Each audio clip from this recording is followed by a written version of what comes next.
I'm really sick of hearing about Johnny's balls, and I'm still hearing about Johnny's balls at the end. All right, so welcome to January, everyone. These are all the books I read in January.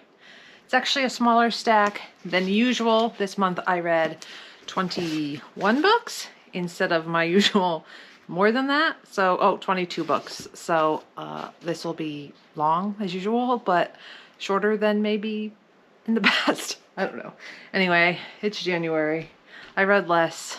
That's actually part of my goal this year, is to reread a little bit more and maybe read a little less in quantity of books, because that way I can just slow down, enjoy them a little more, and have these monthly wrap-ups not drive me insane. I read 22 books in the month of January. We're just going to go through them in no particular order, and I'm just going to tell you what I thought. We're going to make it as quickly as possible. And here we go. I read Assassin's Quest by Robin Hobb. This is the third book in the, the Elder Rings series. I liked this a lot. We are continuing to follow Fitz as he is getting in a lot of trouble and traveling. He travels a lot in this one. There's a lot of traveling from one place to another, which is not my favorite, but I still enjoyed the ending.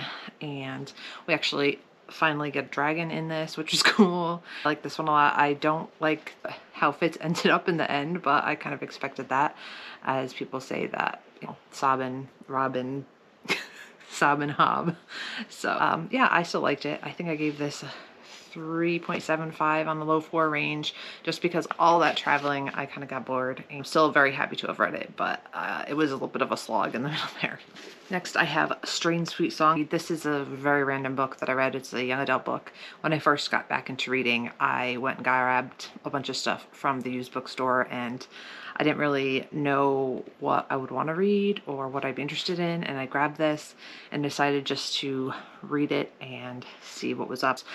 I have like this book dungeon, a place where books go before they die, before they unhauled, and I want to at least try them. So I tried this one, and I actually ended up reading the whole thing, but I only ended up giving it a 2.5, 3 star. It is a young adult book about this girl who is a very talented singer, and she goes to this school, and there's some creepy things going on, and there's this boy who used to be a crow. Yeah, it's very atmospheric, and I liked it for that. The pluses of this are definitely the setting, and the school itself is pretty cool, but it just didn't come together all that much for me. So yeah, this will be an on-haul. I read Don't Fear the Reaper by Stephen Graham Jones. This is the second book in his Indian Lake trilogy. I really liked My Heart is a Chain, so I think he gave it 4 stars, and this is a signed copy, which is exciting. Stephen Graham Jones and his infamous signature. This continues to follow Jay Daniels after the events in the My Heart is a Chainsaw, and she is leaving prison after serving time for some things that happen in the events of that book, and there's more killings and more slasher events happening, and she has to figure out what's going on and how to stop them.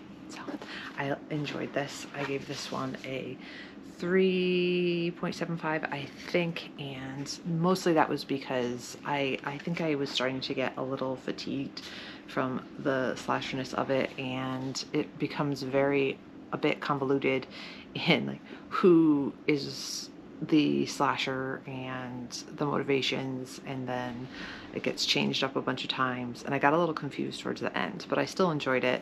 It's just not one of my favorites from him. I read Heartwood by Amity Gage, and I really like this one. This is a thriller, but I would call it more of a literary thriller about a woman who is lost on the Appalachian Trail. She's doing a thru hike, and it's post-COVID. She was a nurse, so she's trying to get her mind back in the right place. So she goes out to do a thru hike on the Appalachian Trail and then goes missing. So this follows the forest ranger who looks for missing people, and they're searching for her and they can't find her. They're not where you would expect her to be, and it's a mystery unfolding about how they go about looking for her.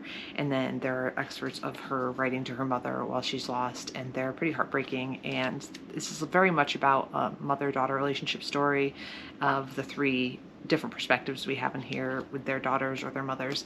And I'm a sucker for a mother-daughter story, and I really enjoyed this one, and I gave it a 4. I read Sunburn by Chloe Michelle Holworth. I'm not going to talk too much about this because I did do a whole vlog on this, reading this book. This is about a young coming of age story, I believe in Ireland. Yes, Ireland, of this girl who is realizing that she is attracted to other women and she's coming of age, trying to figure that all out. And her and her friend get into this relationship, and there's a lot of yearning, a lot of teen angst in this. And I really like this. I ended up giving it a 5 stars.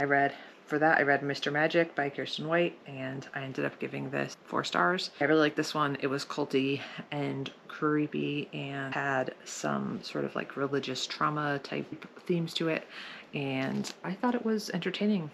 And then Knock Knock Open Wide, I gave just above what I gave Mr. Magic, but I might just change it to a 5 just because it was close to a 5 for me. This is, I can't give too much away, but it's about a woman who is driving and she sees a body at the side of the road and she stops to investigate circumstances. She is in this house of this old couple, and then she wakes up and she doesn't remember anything that happened. And then years later, we follow her daughter, and her daughter is a bit obsessed with this TV show that people don't know anything about, but everybody has memories of, about this goat puppet that no one ever sees the face of, but you have to make sure he doesn't come out of his box if you're naughty. I don't know. So it's very weird, and I really liked it. So I gave it close to a 5 stars. I read After I Do by Taylor Jenkins Reid for my buzzword challenge for this month. We were supposed to read books that have a title that say before or after, and so I read After I Do by Taylor Jenkins Reid. This examines a couple who are at their wits' end with their marriage. They decide that they don't like each other anymore, but they don't want to give up on the marriage yet, so they decide to separate for a year and not speak to each other, to try and rediscover their love for each other and try to figure out what's going on with their marriage. And it follows them and their families and how they deal with all that. And I thought it was pretty good. I gave it 4 stars. I also read Girl Dinner by Olivia Blake. And I have an interesting relationship with this author. I have read a few books from her that I wasn't really a fan of or felt pretty ambivalent about, but I really liked this one. This one has more feminine rage, feminist themes to it. And in the end, she actually said that she was inspired to write this after watching the Barbie movie, which I thought was interesting because as I was reading it, I was thinking about that speech that America Ferrera says about how hard it is to be a woman and all the high expectations everyone has of you, and et cetera, et cetera. So there's a lot of similar themes to that in here. This is following a professor who just had a baby, and she's trying to juggle all of those things while also trying to have a career. And she gets pulled in to be an advisor for the sorority, and then it also follows a college student who's just joining the sorority, and the sorority has a lot of weird things going on, and we learn about what is going on while also having all the things that I spoke about. And I gave this 4.5 stars. I read When in Rome by Sarah Adams. This I've had on my shelf for a while. Someone gave it to me, so I just thought I would go ahead and read it for a nice romance for this month. And this is about a woman, Emilia. She is a pop artist, and she goes to a little town called Rome, I think in Kentucky, or am I imagining it? Yes, Kentucky. And she wants to get away from it all, so she goes to a bed and breakfast, or she wants to go to a bed and breakfast, but her car ends up breaking down in the heat in front of available bachelor's house, and they end up getting involved in a relationship. He's a baker, he owns a pie shop, he has 3 sisters that are very fun and interesting to read about. I like this. I gave it 3 stars. I read Spread Me by Sarah Gailey. This is also in a vlog of Allie's favorites that I did, so I'm not going to talk too much about it. It is a weird, erotic sci-fi about a woman who is attracted to viruses and then lets in a live specimen when she's not supposed to, and things spread, both organisms and other parts. So it is very weird and very interesting, though. If you like weird, unhinged kind of things, you might like this one. I liked this. I think I said in my vlog that I'm surprised it didn't go farther, just because everyone says how weird it is, but I think I'm becoming desensitized, and I gave this 4 stars. I read To Shape a Dragon's Breath. This was Allie's Patreon book club. And this is about, it's a fantasy, but it's in a world very much like our own. Colonizers have come and taken over parts of the country, but there's dragons. So this is an indigenous author, and this is written from the perspective of an indigenous teen who one day is out near the ruins and she sees a dragon, and then the next day she finds the egg of this dragon. And in this world, it's illegal to have dragons unless you are registered with the government, which is the colonizers. So she ends up having to go to this school to learn how to be a dragoneer. And of course she's different, so she's dealing with all the prejudice, preconceived notions of everyone there. And I thought this was done really, really well. And the second one just actually came out, and I gave this one 4.5 stars. A lot of 4.5s this month. I didn't have any that I super duper loved. I think Knock Knock, Open Wide, and Sunburn were the two that came the closest for me this month. A lot of good books, but just not a lot of new favorites. I also read Binding 13 by Chloe Walsh. This was my cousin's daughter, who is my little book buddy. She is in her late 20s, and she picked this to read for me. So I read it and I finished it. It is incredibly long for what it is. I believe I texted her while I was reading it. I'm like, I'm really sick of hearing about Johnny's balls, and I'm still hearing about Johnny's balls at the end of this, but it is a teen love story. The guy is a rugby player at the school. He's a very good rugby player. He's played almost pro. Then there is, Shannon. Shannon comes from the other side of the tracks, and she's in the same school as him because she was bullied at her public school there. And they end up meeting, and there's a lot of serious topics, and there's a lot of talks of physical abuse, not between the couple, but Shannon's dealing with it in her household and the foster system. And this is also in Ireland. I read a lot of books with Ireland as a setting this month for some reason. So this book, I almost DNF'd it, and then I pushed through more, and the characters kind of grew on me, and so I ended up giving it a high 3, low 4.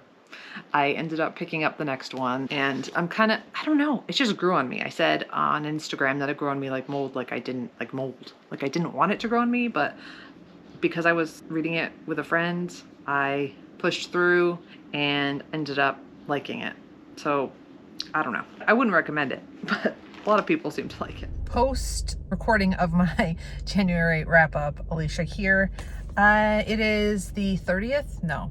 Yes, it's the 30th. It's Friday the 30th, and I just finished another book, so I just want to pop that in right in here. I finished New Animal by Ella Baxter, and this is about a young woman who works as a cosmetic mortician, and it's a family business that her mom, her dad, her stepdad, and her brother own, and her life has been rocked by a series of tragedies, and when the most recent tragedy happens, she flees and puts herself in these situations in the BDSM world of this new place she flees to. It's in Australia. The whole thing is set in Australia, but this is an island off of Australia or whatever, Tasmania, I think. Yeah, so she flees, she gets caught up in the BDSM stuff. She's really using her body to compartmentalize, dissociate, and avoid these raw emotional feelings she's feeling. And I just found it to be very honest, like I said, raw and emotional. I really, really liked it. It's definitely got some triggers in it, so make sure you watch out for that. It's very character driven. There's not a whole lot that happens. I mean, there is, but at the same time, that's not the main focus of the book. Some very beautiful lines in there about it's very much about grief and loss, the things we put our bodies through to deal with our minds and our emotions. And I really liked it. The last chapter really got me. It gave me the tingles and goosebumps. And I don't know exactly what I'm going to rate it. It's going to somewhere between a 4 and a 5. I don't think it's a 5, but I think it's more than a 4. So maybe 4.25, 4.5. I think that's what I'm leaning towards, but I'm going to let it simmer for a little while. And will be, yes, my last book of January. I don't think I'll finish anything tomorrow, but if I do, I'll probably just put it in February. Anyways. And that's all my physical books. I have other books that I did read this month that are not here anymore, or I read them on my Kindle. I read several arcs this month from Neck Alley, and I'll talk about those. I read Grace by A.M. Shine. I have liked books from A.M. Shine before. I really liked The Watchers, and I think that's all I've read from them, but I really enjoyed that one. I was addicted to reading that book until the end. I wanted to know what was going on.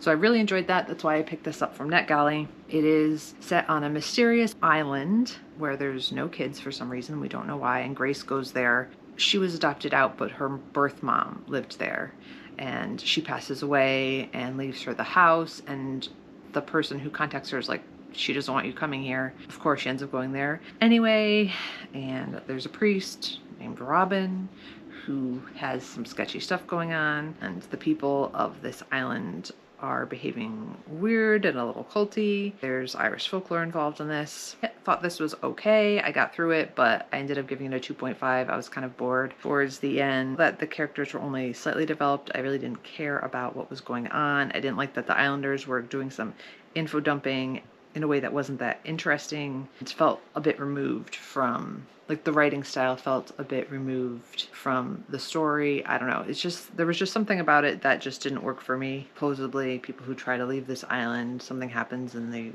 they can't leave. So how did she leave? I don't know. So I was a little confused about that, but it was okay. I did a 2.5. That comes out in February. I read She Made Herself a Monster by Ava Kovacheva.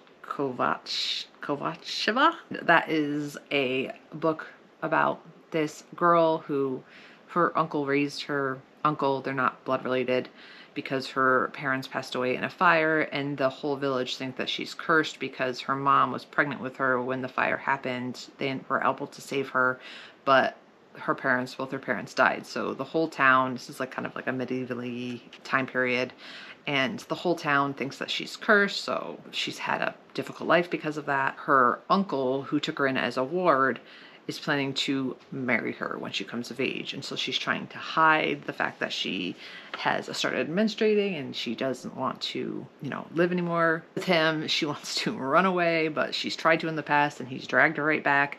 And then there's this other woman who is a vampire hunter, but mostly it is a ruse, and we know that it's a ruse in here. So they're trying to use that fact that she's in this town, and they're trying to concoct some way to get her out of this marriage and get her away from this town. I thought it was pretty well done. I gave it a 3.5. I really liked the atmosphere of it. I thought the atmosphere was really well done. I think the character development could have done with a little bit more. I didn't think that we needed the male perspective in this at all. I think I would have preferred more perspective from her housekeeper or the old woman, or like, those were the relationships that I was more interested in. And it won't really make so much sense unless you've read the book, but I wanted more from Margarita and Iana and Minka, who was the midwife, and Nina, who was the widow, and all those things. And I would have much preferred more from them than from the male perspective that we got. 5, I still think it's worth a read. I read Only Spell Deep by Ava Morgan. I really liked books from her in the past. Wrote The Bane Witch, and then there's another one that I really liked as well. And this one was less of a win for me.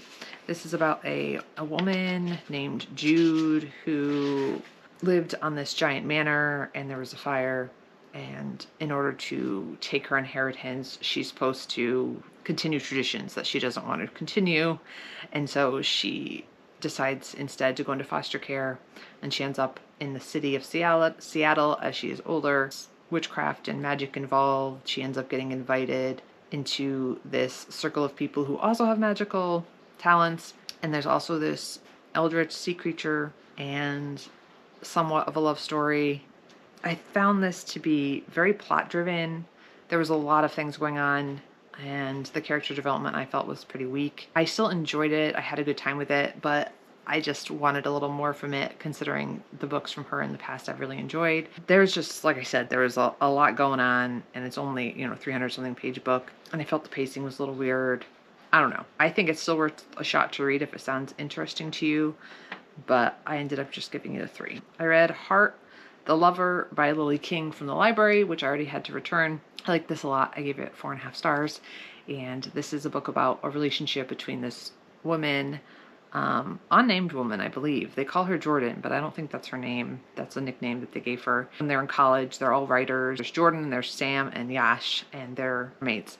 And in the beginning, Jordan gets into a relationship with Sam, and then they grow up, and she ends up with a relationship with Yash, and there's drama a little bit, and there's talk of purity culture a little bit, and then they grow up, and because of circumstances, things happen, and then there's a lot about loss and grief, friendship in here, and I think it did a good job of expressing a time in your life where your friends are just so important to you, but you can never kind of go back to that time where it was all about your friends and that time together. Grief about growing up and growing older, and it's a bit of a tearjerker, but I thought it was good and it was well done and I enjoyed it. Read The Wall of Winnipeg and Me by Mariana Zapata. This is a love story, slow burn, sports romance between Vanessa and Aiden is very stoic and a bit of a grump, and they both come from complicated family situations. Vanessa was his personal assistant, and they end up in this relationship. Like I said, it's a very slow burn, and I liked it a lot. I gave it a 4.25. Read Harrow the Ninth by Tasman Mirror, and that was my buzzword cover challenge book of the month. It was to read a book with a body part, an internal body part on the cover. So of course, Harrow the Ninth, there are bones on it. This is the second in the Locked Tomb series by Tasman Mirror. It follows Harrow after the events in the first book. This one was very hard to understand. Nothing makes any sense until the end, and that was frustrating. And I do think that there could have been a little bit more light given to us, a little bit more insight given to us to make it a little less of a slog to get through. I still gave it 3 stars. I still liked what it did in the end, but to get there was not really all that fun. So Harrow in this book has memories are not there, all there, and things are not as they appear, and the reader is kept in the dark as well. So it's just difficult to get through, but it is interesting. I'm still curious to see what happens. If you didn't know, that series is described as lesbian necromancers in space, so there's still some of that in here. And Gideon is largely not present in this, which is what I loved most about the first one, and so that was a little bit more difficult to get through. Anyways, I ended up giving that a 3. Read Rotten Tommy by David Sodergren. That is also in my creepy children's TV show logs, creepy children's TV show horror book, and it's weird, and there's this show called Rotten Tommy that there is no record of. So this woman, she is in her grandparents' house. She finds these VHSs and a picture of her that says that she went missing, but she, as far as she knows, has never went missing. But the date of it is the date of that her mom went missing or left the family. So she's like, well, what the heck is going on? So she tries to figure out how to watch the VHS tapes. And then after that, this guy comes and starts killing people around her, and it becomes more of a slasher. And so then there's this weird town. Yeah, so there's a puppet of a pug that talks. So this one was weird, and I think I was getting a little fatigued from slashers after reading Don't Fear the Reaper, and I just kind of got bored. It was interesting. I really liked the beginning of it, but towards the end, I just wanted to be done with it. I didn't really like the reveals all that much, and so I ended up giving it 2. So that was one of my lower rated books of that video. Another arc I read is Evil Genius by Claire Oshetsky. This is also coming out in February. This is about a woman who is in an abusive marriage, but it's set in the 70s, so of course she doesn't feel like she can leave it. And it's largely really about a woman in an abusive marriage trying to get out of it, but maybe in a way that is not legal. So she has thoughts of putting an end to the marriage in a violent way.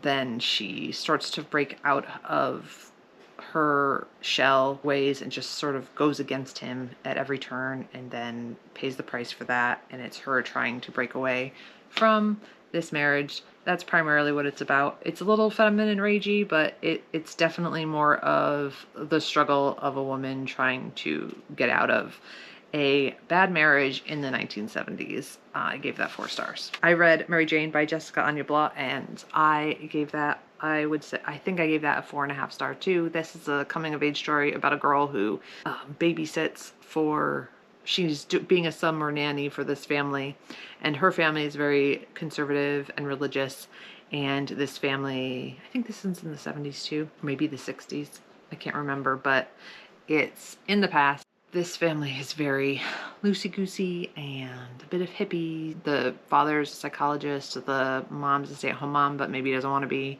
So in this story, we see Mary Jane learning the differences and how there's different people and different ways of life, and whether or not this is something that she wants to aspire to, or, you know, she's just learning about life and coming of age and discovering things. And it's also about the relationship between her and her mother, which I really enjoyed, and has just this conversations about what women were expected to do, and when they don't do them, what people think of them. And also there's addiction in here, talk of addiction in here as well. There's a famous singer and her rock star boyfriend who is, or husband, who is an addict, and they move into the house of the psychologist to get treatment, and so she's dealing with him as well. So that's interesting. I really liked this one. I thought it was very well done. It's cozy in a way. You know, nothing bad happens to Mary Jane. It's not like, you know, she's put in these situations and something horrible happens. It's just, you know, her living life, trying to figure things out at her age. So I thought that was really good. So anyway, those are the 22 books I read in January. I hope you enjoyed watching this. If you did, give it a like, comment, and subscribe if you wanna, and I will see you later.